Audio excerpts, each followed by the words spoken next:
पे कुछ आर्टिकल देख रहे हैं आप, जिन आर्टिकल में ये कहा जा रहा है कि क्या भारत के पड़ोस में एक नया देश बन रहा है। इस नए देश को बनाने में बांग्लादेश मदद करने वाला है। आखिरकार ऐसी खबरें क्यों आ रही हैं? वहीं द यूरेशियन टाइम्स की एक खबर देख सकते हैं जिसमें ये कहा जा रहा है कि प्रॉक्सी वॉर है जो म्यांमार में चल रहा है। अब क्या सीन है? शेख हसीना ने भी जाने से पहले ये बात कही थी कि कोई गोरा है जो चाहता है कि सेंट मार्टिन द्वीप उसे मिल जाए और कुछ हिस्सा बांग्लादेश का, कुछ हिस्सा म्यांमार का, और उस वक्त कथित तौर पर यह भी कहा गया था कि कुछ हिस्सा भारत का मिलाकर एक नया देश बनाने की बात हो रही है, एक नए क्रिश्चियन कंट्री को बनाने की बात हो रही है। तो क्या ये सारी चीजें अब सही है? वैसे आपको बता दूं, इस वक्त बहुत कुछ चल रहा है। हमेशा की तरह अमेरिका ने कल एक चेतावनी जारी करी थी और जिस चेतावनी में ये कहा था अपने नागरिकों को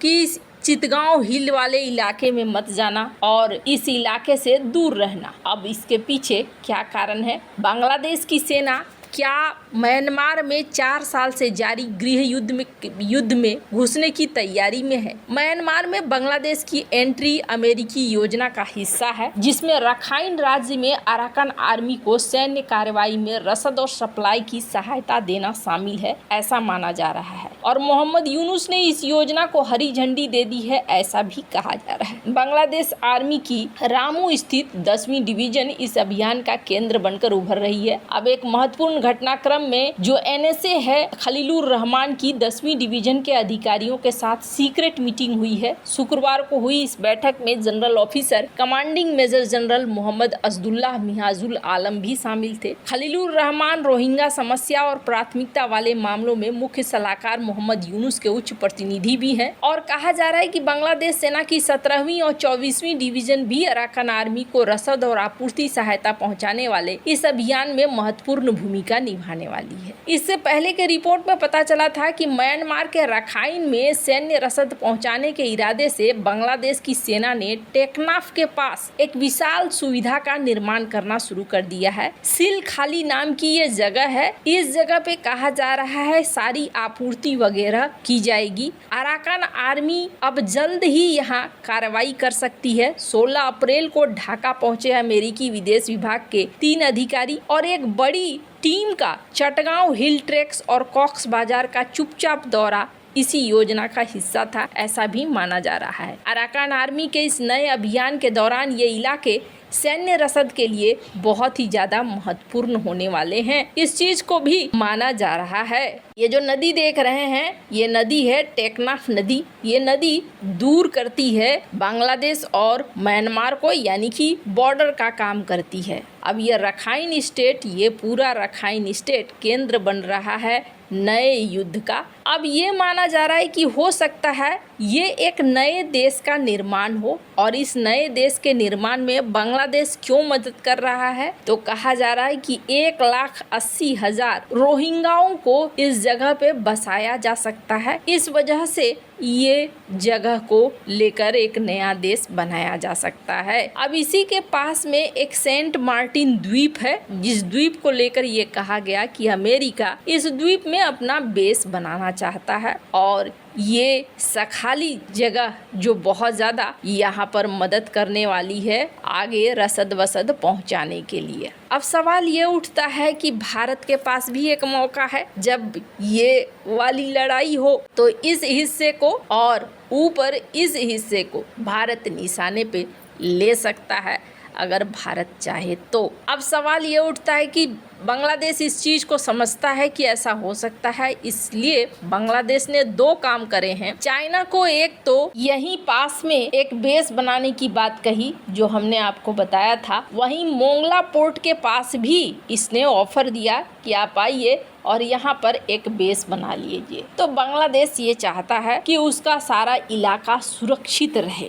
अब सवाल ये उठता है कि क्या अगर ऐसा देश बनता है तो इससे क्या फायदा होगा? भारत को नुकसान नहीं होगा? एक यहाँ नया देश बन जाता है और ये नया देश अगर अमेरिकन आर्मी यहाँ रहेगी तो भारत को क्या नुकसान नहीं होगा? तो आपको बता दूं, पहली चीज, भारत के नुकसान की प्लानिंग, इससे भी बड़े नुकसान की प्लानिंग बहुत पहले हो चुकी थी। और ये कैसे हुआ? चाइना ने भारत को घेरने के लिए स्ट्रिंग ऑफ पर्ल्स बनाया और इसके तहत चित्तोग्राम डिवीजन, यहाँ पर आप देख लीजिए, यहाँ पर चाइना पहुंच चुका है, म्यांमार में चाइना पहुंच चुका है, ग्वादर में, श्रीलंका में, मालदीव में, सेशल्स में। अब अगर आप देखें तो इसने म्यांमार में, बांग्लादेश में, इसके अलावा मालदीव में लगभग भारत को घेर लिया स्ट्रिंग ऑफ पर्ल्स बना के।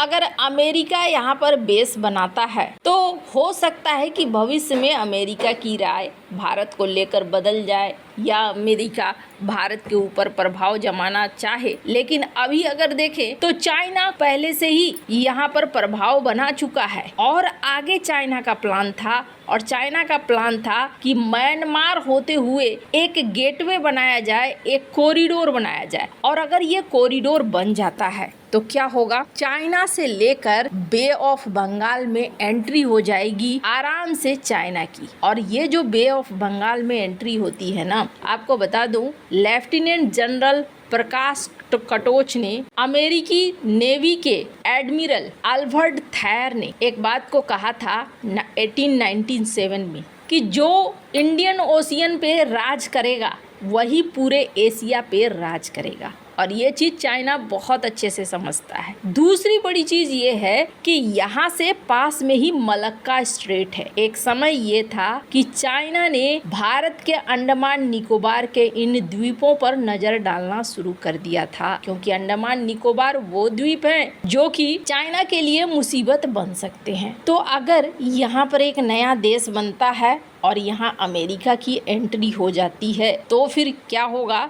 तो ये होगा कि चाइना जो यहाँ पर प्रभाव डालना चाहता है वो प्रभाव फिलहाल के लिए काउंटर बैलेंस हो जाएगा, क्योंकि चाइना और अमेरिका में कभी भी दोस्ती नहीं हो सकती है। एक म्यान में दो तलवारें नहीं रह सकती है, दोनों में से कोई एक ही सुपर पावर रहेगा। और अभी भारत को देखना होगा कि क्या इस लड़ाई के बीच में भारत अपने आप के लिए रास्ता बना पाता है, क्या अपने आप को सुरक्षित कर पाता है। बांग्लादेश इस चीज को समझता है कि कहीं ऐसा न हो कि इस लड़ाई के बीच में हमारे हाथ से कई महत्वपूर्ण इलाके निकल जाएं और ये हमारे लिए समस्या बन जाए। इस वजह से इन्होंने चाइना को यहाँ पर आलमोनिरहाट की बात हो या फिर मोंगला पोर्ट की बात हो, दोनों ही जगह ये चाइना को उतारना चाहते हैं कि चाइना तुम यहाँ पर आ जाओ और यहाँ पर आकर तुम हमें बचा लो। हालांकि बड़ी कॉम्प्लिकेटेड स्थिति है यहाँ पर। एक तरफ ये कहा जा रहा है कि बांग्लादेश की आर्मी यहाँ अमेरिकन आर्मी को सहयोग करेगी, दूसरी तरफ ये जो लड़ाई है ये चाइना के खिलाफ ही है, क्योंकि चाइना चाहता था